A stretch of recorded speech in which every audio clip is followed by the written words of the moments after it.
C'est quoi? Il y a des gens qui pensent que le leadership, là, c'est dominer. Attention, stop. Voici la question. Quel élément mettre en avant pour incarner le leadership en couple? C'est la question. Maintenant, pourquoi tu cherches des éléments pour mettre en avant le leadership? Dis-moi pourquoi. Tu penses que le leadership veut dire dominer? Parce que les gens ont pensé ça. On pense ça. Hein? Ah, j'ai le leadership et je domine. Ouais, princesse, je comprends. Je te comprends parfaitement. Voici ce que j'ai à te dire. Le leadership ne signifie pas de dominer l'autre, mais plutôt d'inspirer, de guider et conduire les autres ensemble. Construire vraiment une relation saine, d'amener les autres vers le haut. C'est ça qu'on appelle le leadership. Tirer tout le monde vers le haut. Vous tous, c'est pas que toi tu vas rester en haut là et regarder les autres en bas. Ça, c'est pas le leadership. Le leadership, c'est que nous tous on monte ensemble. Voilà ce qu'on appelle le leadership. Maintenant, les éléments sont quoi?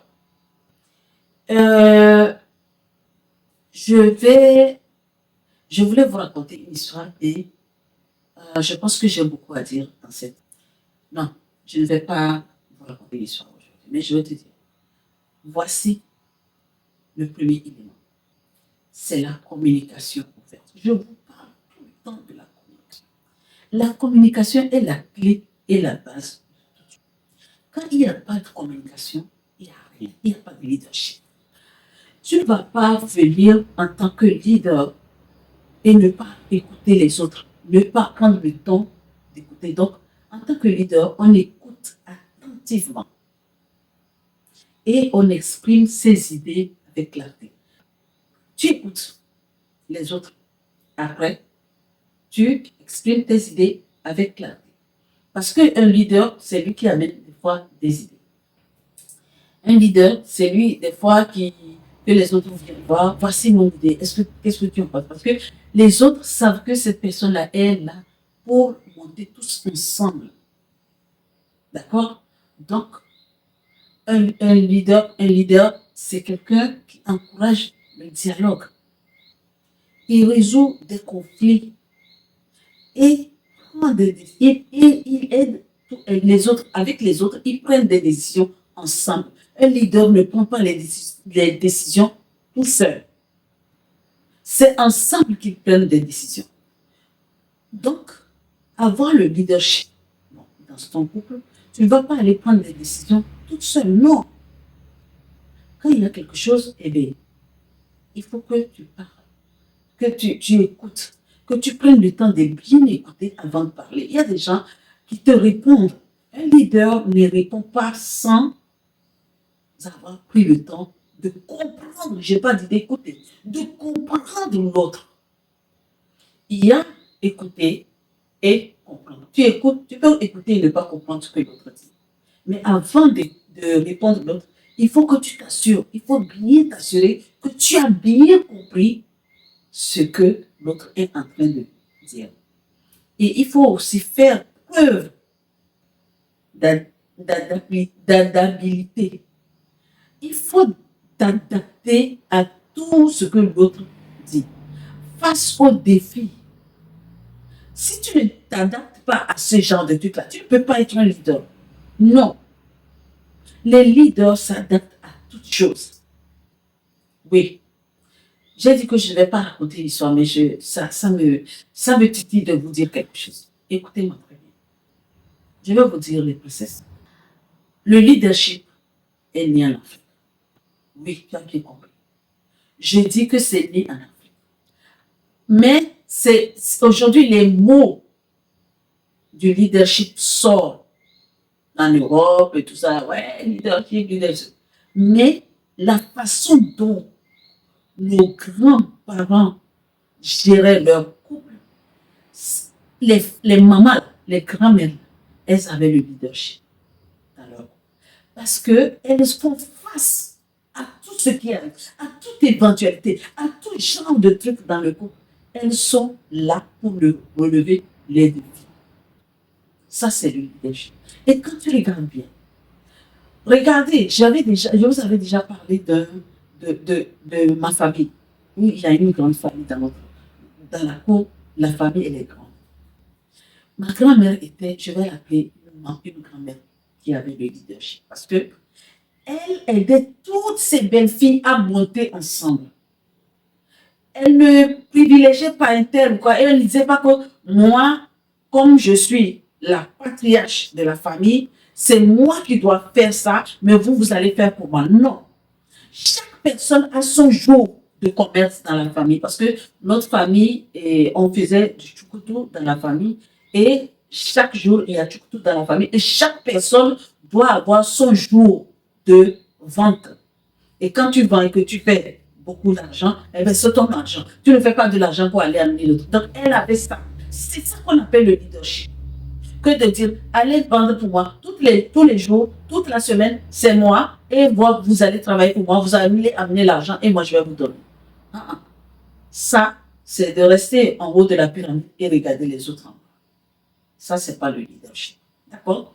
Maintenant, il faut assumer ses erreurs.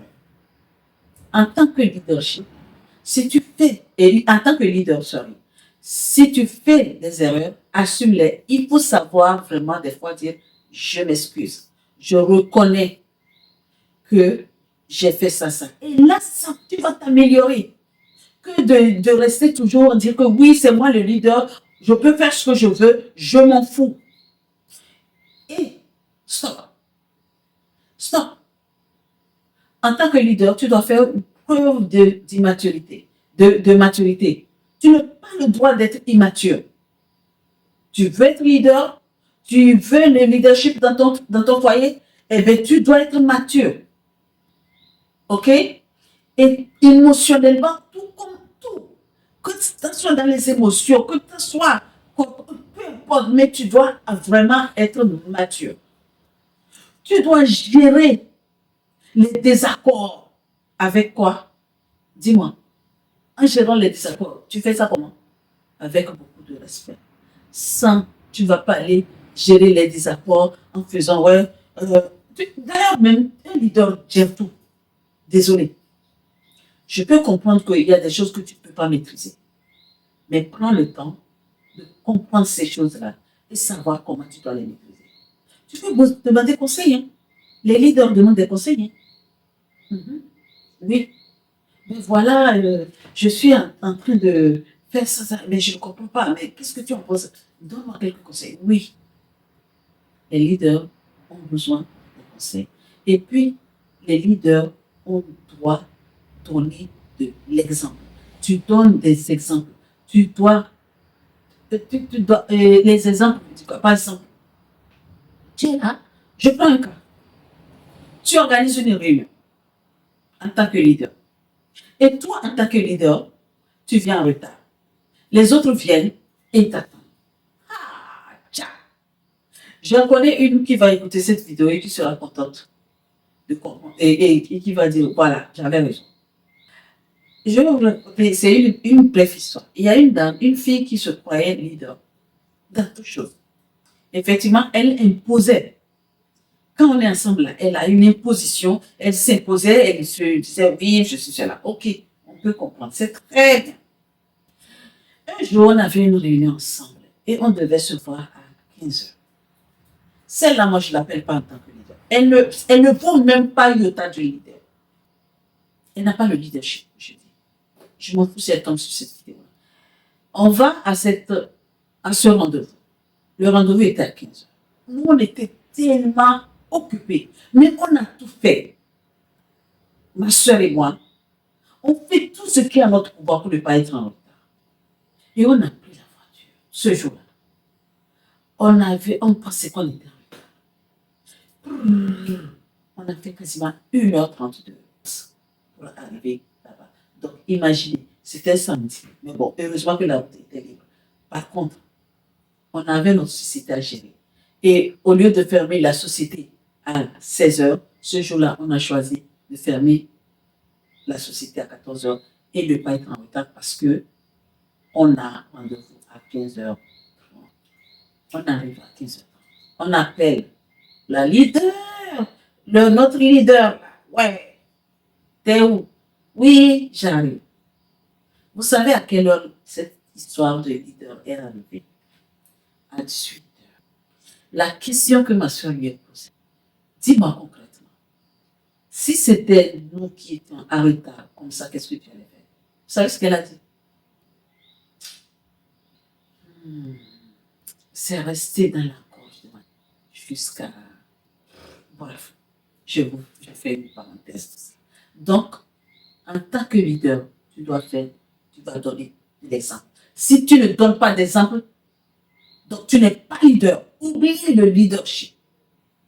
Oublie ça, madame. Ce que tu veux que ça se passe dans le couple, il faut que tu le fasses, toi. Tu veux avoir le leadership dans ton couple? Ok. Tu veux incarner le leadership? Ok, je suis tout à fait d'accord. Mais fais ce que tu veux que les autres fassent. Voilà. En ce moment-là, eh bien, tu vas bien incarner, sois l'exemple en fait. Tu n'es pas l'exemple et tu veux que les autres fassent autre chose. Mais pourquoi? Maintenant, en tant que leader, tu dois être quoi? Empathique. Soutenir les autres. Il faut qu'il y ait le soutien mutuel. Ce n'est pas parce que tu es le leader que c'est toi qu'on doit soutenir tout le temps. Et elle est là, il est là, wow, wow. Tu dois être empathique. Tu dois comprendre le besoin des autres, ma soeur, ma princesse. Tu dois comprendre le besoin de ton mari. Que ce soit émotionnellement, peu importe, tu dois comprendre ses besoins. Prends le temps de comprendre. Je dis, comprendre, c'est très, très important dans la vie. Quand tu es avec quelqu'un, cherche à comprendre la personne. C'est pour ça qu'on dit de prendre le temps de comprendre. Tu dois être la personne qui encourage les autres. Tu dois être la personne qui valorise les autres. Tu dois valoriser les ambitions des autres. Tu dois valoriser les ambitions de ton homme. Tu n'es pas là à le dévaloriser. Non. Valorise tout ce que la personne fait en tant que leader. Être leader, ce n'est pas donner à tout le monde. C'est construire les choses ensemble. Vous allez construire vos projets ensemble. Ce n'est pas que tu vas construire toi et après tu vas l'appeler pour lui dire viens voir ce que j'ai fait. Vous devez être sur le même pied. Vous devez gérer les choses comme ensemble, les valeurs comme ensemble. Vous allez prendre des décisions équilibrées. Ce n'est pas que tu vas aller prendre des décisions et maintenant tu viens, tu imposes aux autres. Tu n'es pas leader. Je suis désolée. Tu n'as pas le leadership, ma soeur. Si tu viens imposer ce que tu as envie d'imposer, ça, ce n'est pas le leadership. Tu as une idée. Tu viens avec ton idée. Tu parles aux autres. Tu dis, voilà, j'ai cette idée. Qu'en pensez-vous? Et tout le monde va donner son avis. Si tout le monde est d'accord sur ton idée, c'est bien. OK? Les décisions doivent vraiment être équilibrées. C'est pas, moi j'ai cette idée, mais je viens, c'est après on doit laisser. T'es pas leader. C'est pas le leadership. Non, non, non, non, pas du tout. Il ne faut pas imposer les autres, vos choix aux autres. N'impose pas tes choix aux autres. Quand tu arrives avec une idée, voilà, je vais. Tellement d'histoires. Quand je commence là, ça fuse comme ça dans ma tête. Tellement il y a des histoires. Celle que j'ai dit qu'elle n'est pas leadership là, cet exemple-là, vous l'avez. Mais je vais parler d'une femme que j'aime. Elle, c'est une leader. Qu'est-ce qu'elle a fait? Tout ce qu'elle fait, elle vient prendre la vie toujours, la vie. Elle a vraiment un petit groupe où ils prennent des décisions.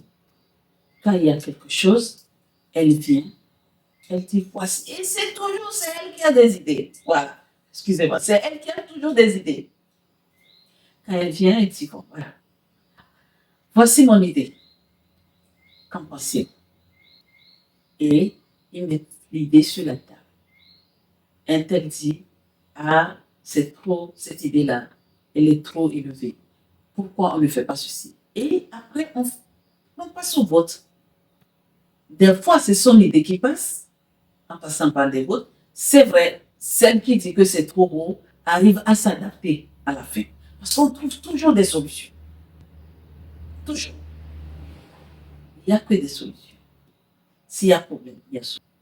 Donc, et toujours c'est comme ça. Et tous on monte ensemble. On est toujours, quand l'autre veut, il y a une petite baisse de tension ou d'énergie. Ah non, lève-toi. Et on se tient toujours à la main. On se tient toujours la main et monte tout ensemble. Tu ne vas pas voir une autre qui dit, moi j'en ai plus que l'autre. Non. Et quand toi tu te sens inférieur, les autres disent non, ne te sens pas inférieur. Viens, nous tous on est ensemble.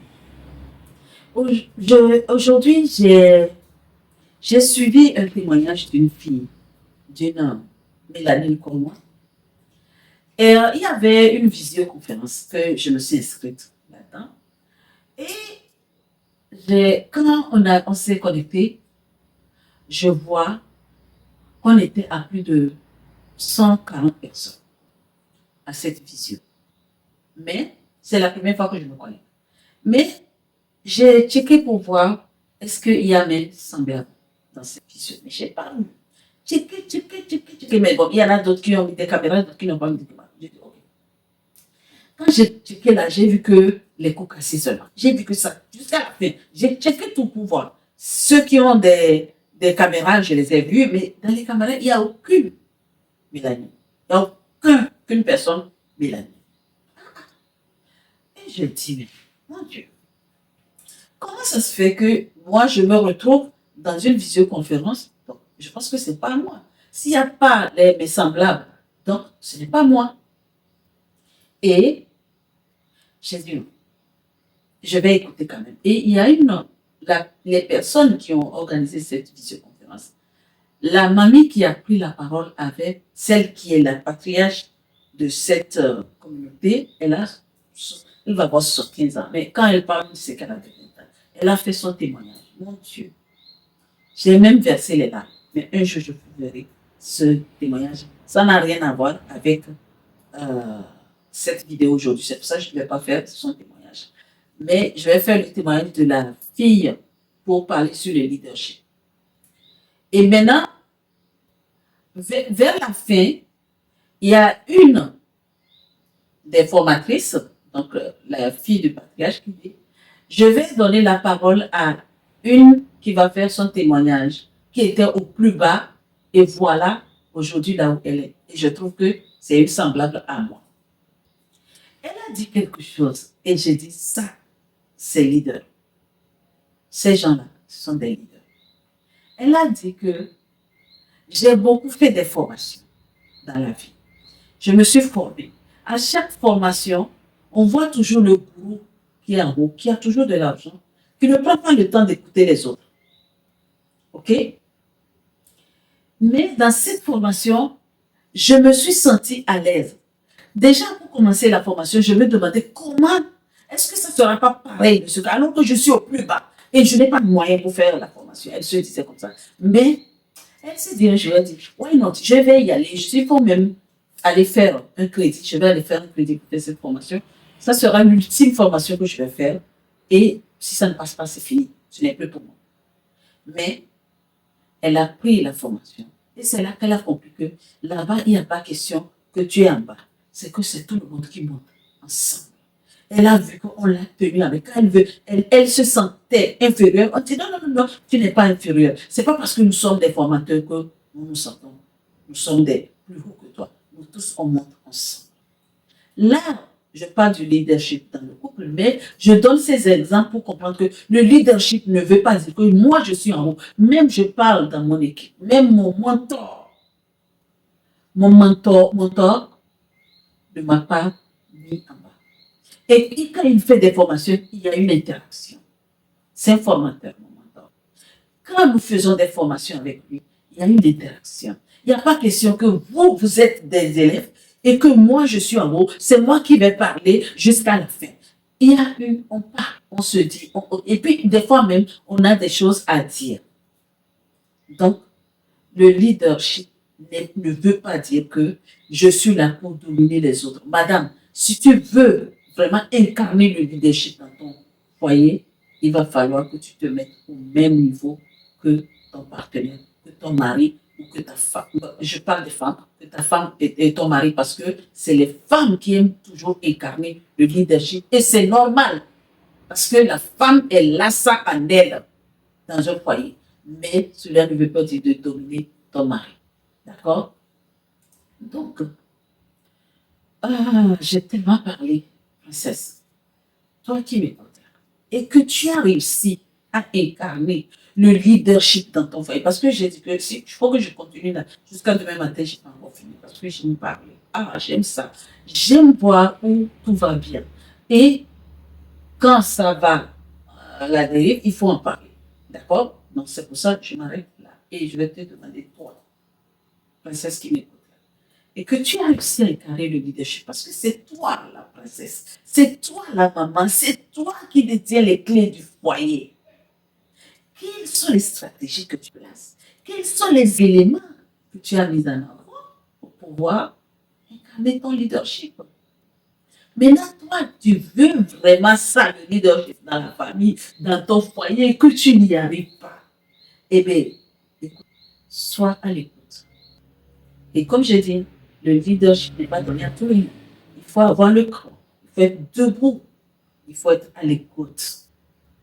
Donc, observe tous ces conseils. Et ce que les autres princesses vont écrire dans les commentaires, observe-les. Si tu n'y arrives pas, écris-moi. Écris-moi par WhatsApp. Je n'arrive pas à incarner le leadership dans mon couple, alors que c'est ce que je veux. Et il y a des astuces, t'inquiète. Voilà ce que j'ai à te dire. Maintenant, voici la question. Quels sont les éléments que tu as mis en place pour incarner le leadership dans ton couple? Quels seront les éléments? Quels sont ces éléments? Est-ce que ceux que j'ai dit, tu les connaissais avant? Ou bien tu as d'autres éléments? On en voit plus dans les commentaires. Sur ce, mes princesses et mes princes, je vous dis à très vite. Et merci beaucoup pour tout. Merci pour vos commentaires. N'arrêtez pas de commenter. Surtout, likez. Partagez pour que les autres, quelqu'un qui va peut-être m'écouter, soit toi, ça t'a aidé, envoie à une autre personne pour que ça puisse t'aider. À très vite. Merci.